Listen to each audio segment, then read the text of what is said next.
Welcome to the Nightcap. It's your girl, Carolina Sanchez, and it's all about that sex therapist tonight. You know we love our sex therapists here on the Nightcap. We always have them on to hear their advice, their sexpertise when it comes to being intimate and connect with your partner and yourself. But tonight we're going to learn about them and their journeys into sex therapy and what gets them going and what drives them crazy. All right, but first we need a cocktail in hand, and I've got Lucia Lee here from June, and you've got a twangy cocktail. Yeah, so this is gonna be called Kochi Mango. It's like a mango margarita, but with the twang rim on it. That looks delicious. All right, you added a little spice to the cocktail. All right, we're gonna talk to the people who add spice to your life. So let's get into it. Yeah. What's up for a nightcap? Chill, kick back. All right, let's talk to our sex therapist, who I love having on the show time and time again. We've got Jen Pinkerton back in the building. Next to her, we've got Dr. Ty Lerman. Next to him, we've got Jen Reeves, baby. And across from me, we've got Dr. Viviana Coles. Cheers! I didn't think I could have all of you here on the show, so I'm so happy to have you. You guys are always so much fun. But let's talk about you guys, because you guys always help other people. Let's hear y'all's journey. All right, Jen, starting with you, tell us how long you've been a sex therapist and what exactly is your specialty. Well, I've been doing this work for about, I guess, almost 4 years now, and I was basically started out as just a LMFT therapist working with marriage and family therapy. But I don't think that you can do good relationship work without understanding the sex aspect of it. And so it was just crucial for me to really go down that path to become a certified sex therapist and to continue my doctoral project here to become Dr. Pinkerton, which we're almost there. But I really think that they're crucial to work together. I just think that if somebody has a problem in their relationship, what does that sex connection look like? What does that intimacy look like? And so I think that I had to be able to do both to be able to do good work. And I really love what I do. It's a lot of fun. I do feel like that is a common thread. All of you love what you do. Yes, absolutely. Yes. All right, Dr. Lerman. So I started working with the queer community, and that's very similar. Like I learned very quickly I couldn't work with the queer community. I largely work with gay men and not talk about sex because it's just so hyper-focused and it comes up so frequently. And so like I needed to feel like I checked that box of competency of that I'm not just like queer affirming, which is something that lots of therapists check the box on, but they have done zero training to actually specialize in working with the community. It's more than just affirming, it's competency. Got you. Yeah. Let's see. So I have been doing sex therapy since I was in high school. Just kidding. All of us. All of us. It's a calling. Yeah. In that case, me too, baby. Me too. But realistically, have been since 2012 and then officially certified in 2016, actually through Viviana.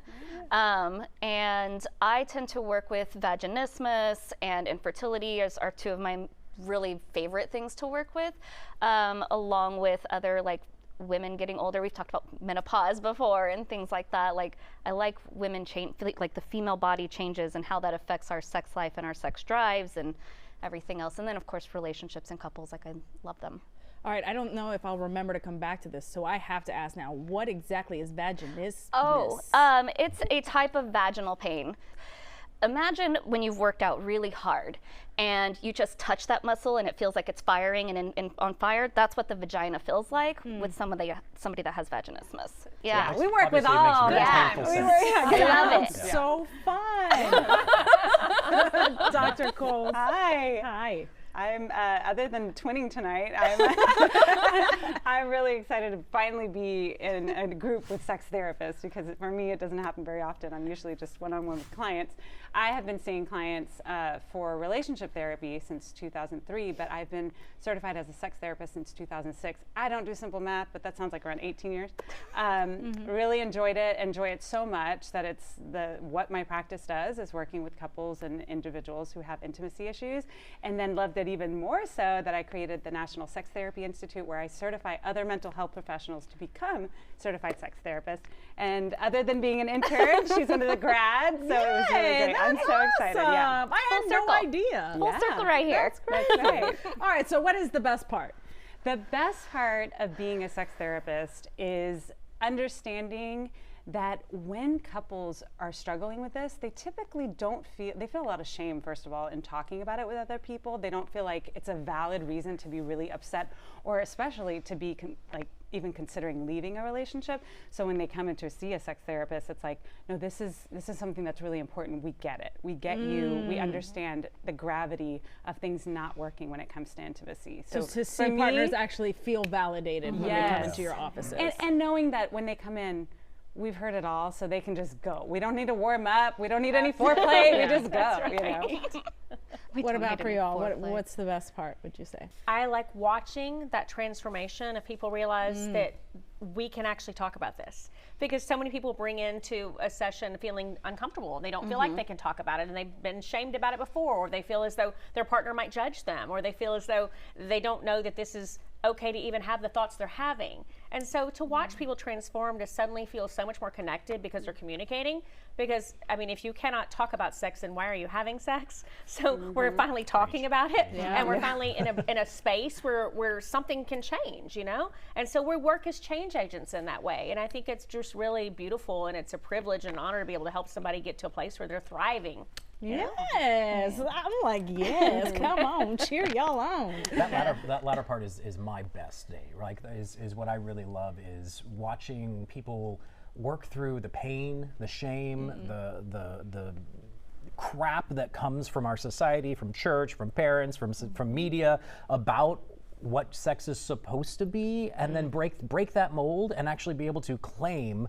I used to say reclaim, but for most people, they never claimed it in the first place. So there's no reclaiming anything. It's actually claiming for the first time their actual sexual liberation and being able to actually celebrate their sex. And that is everything for me. Oh, yeah. I see it shining through your eyes. All of that, and then but some of the things that tickle me the most, or that I love the most, is when I've had a couple that haven't had sex in years, months to years, and then they come in and they're like, and you know right away, you're like, y'all did that, Yes. and I helped you. We throw a party, yes. Party after party after party. Yes. All right, coming up next, we're going to talk about the worst part, if there is one, about being a sex therapist. You stay right there. We'll be right back.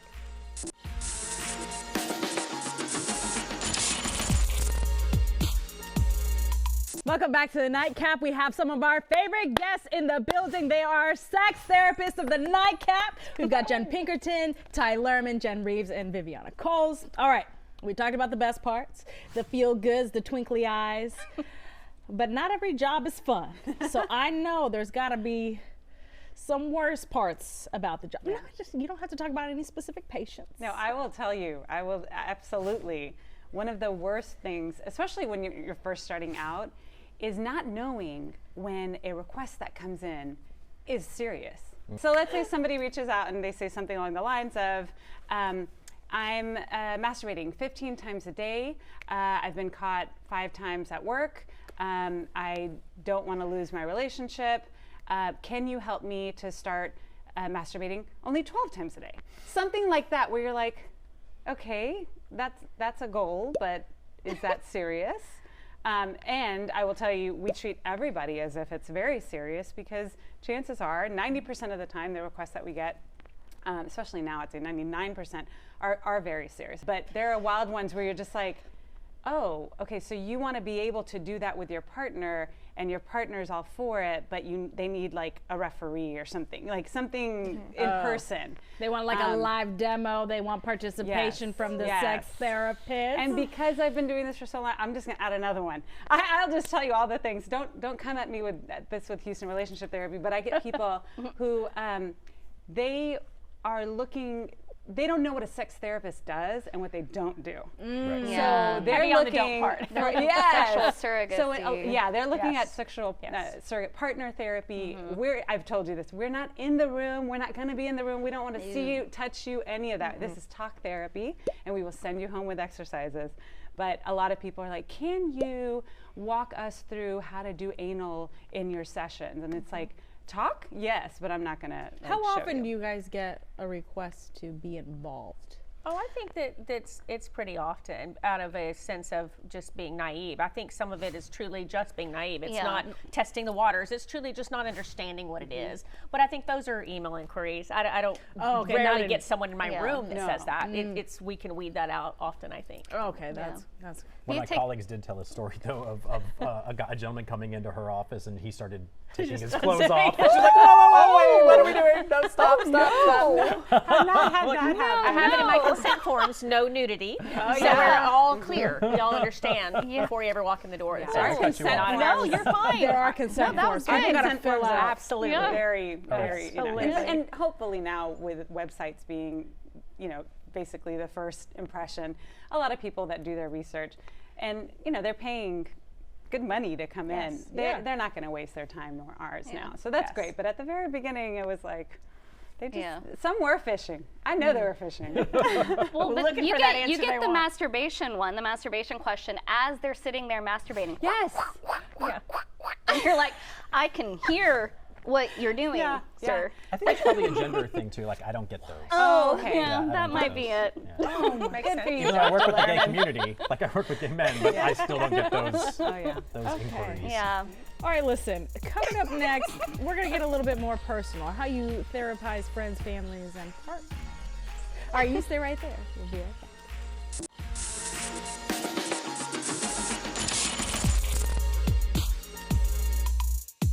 Welcome back to the Nightcap. I'm with a sex therapist, and I'm having a blast with y'all. We're in a full hour. All right, we're about to start talking about what it's like in your personal lives, but during the break, I asked, have y'all ever been shocked by a patient? And y'all started giggling over here, okay?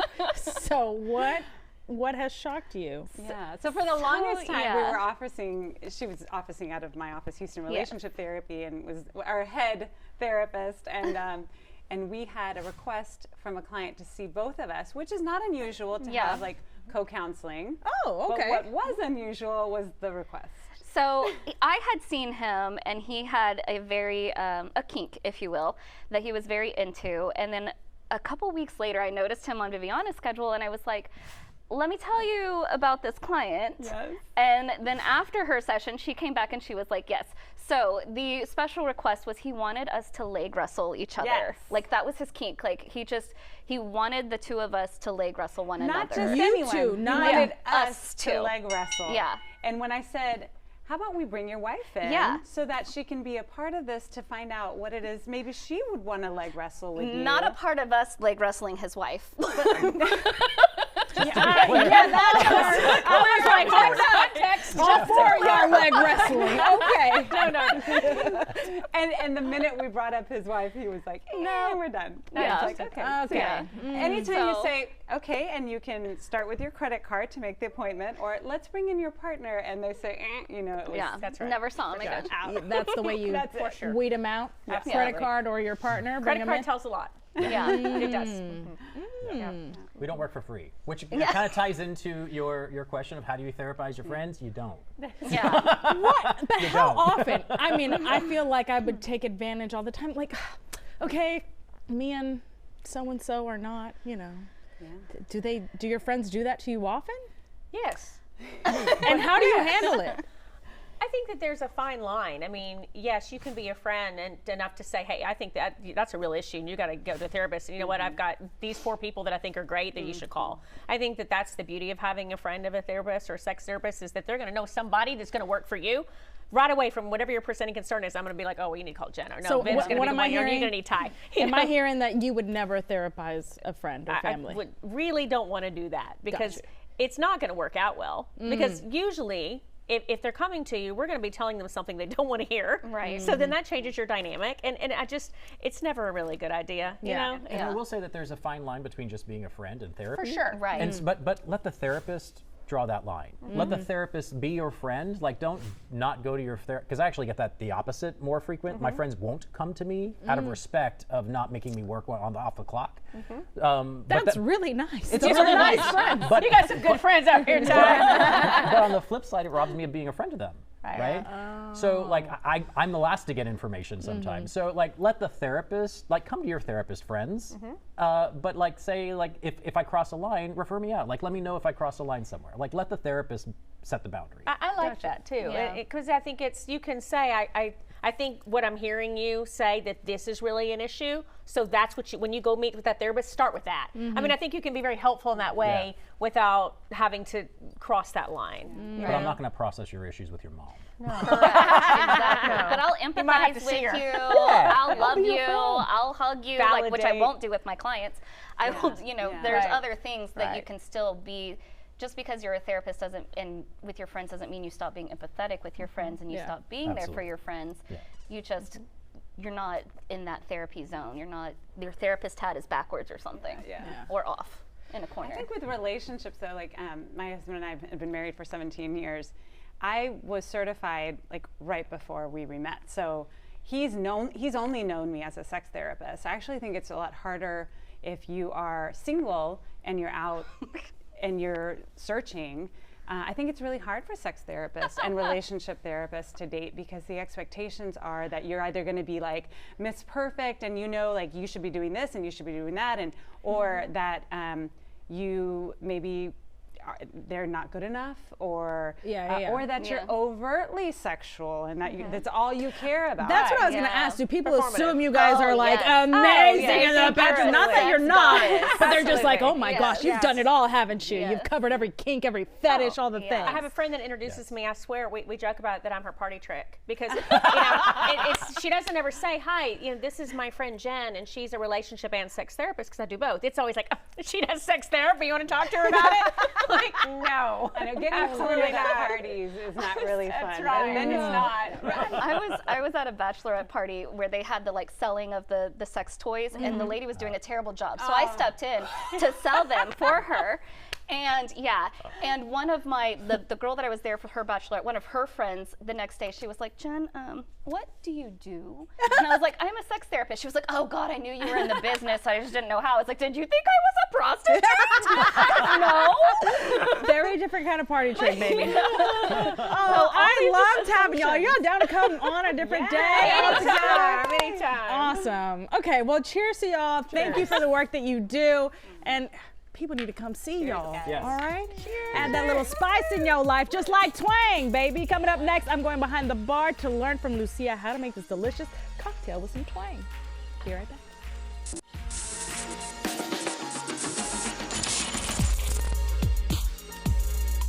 Welcome back to the Nightcap. I'm behind the bar because Lucia Lee, the bar manager at June, is here to do what? Back that glass up! Yes, girl. That cocktail? Baby. Liked it? Good. Yes, I loved it. The way you garnished it, the rim, the flavor. It's on and popping. What exactly is it? So essentially it is a mango margarita, but made with sake. Our restaurant specializes in low ABV cocktails or non-alcoholic cocktails. What? Yeah, so hopefully you could actually enjoy your drink and not be too messed up. Okay, got you. Yeah, we don't need to be calling Ubers left and right and Yeah. or getting any DWIs. Okay, all right, shake it on up for me. All right. What's in it? So it's gonna be just some lime juice. I already put some lime in that one. And then this is gonna be like a mango jam that I made. It has That mango jam? A mango jam. You made it? Yeah, I made it. It has some dill cooked into it and some Korean chili flakes. Hence the name gochu mango. Gochu means Korean chili flakes. What? Yeah. Baby, y'all gotta go to June to try it out. It is so fire. That flavor is unmatched. All right, what are you doing now? Right now, I'm just rimming the glass. You just cover it in some citrus, Okay. and then you're gonna rim it with some twang. I like to use the chili lime for this, just so it has a little bit more saltiness to it. Yes, I love it. All right, so tell me a little bit about June. What's the vibe there? Is it a bar? Is it a restaurant? It's a restaurant run by two owners, Chef Evelyn Garcia and Chef Henry Liu. They specialize in like Salvadorian, Latin, and Asian cuisine.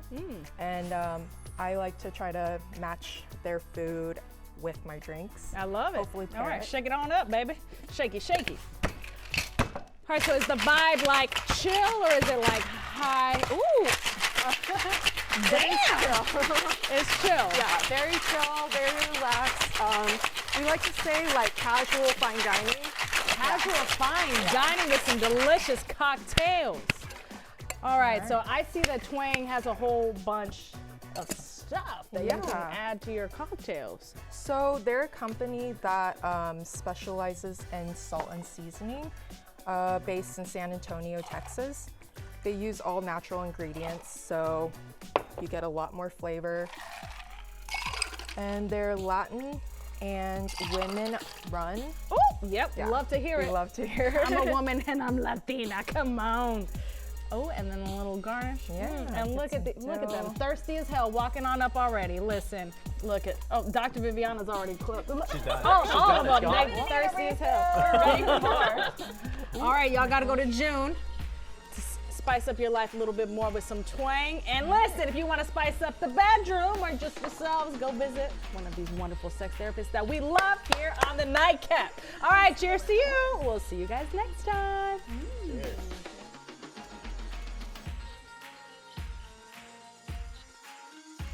We've got every episode of the Nightcap, and we can go for hours. Download the Fox Local app on any of the following smart TV platforms and get in on the fun.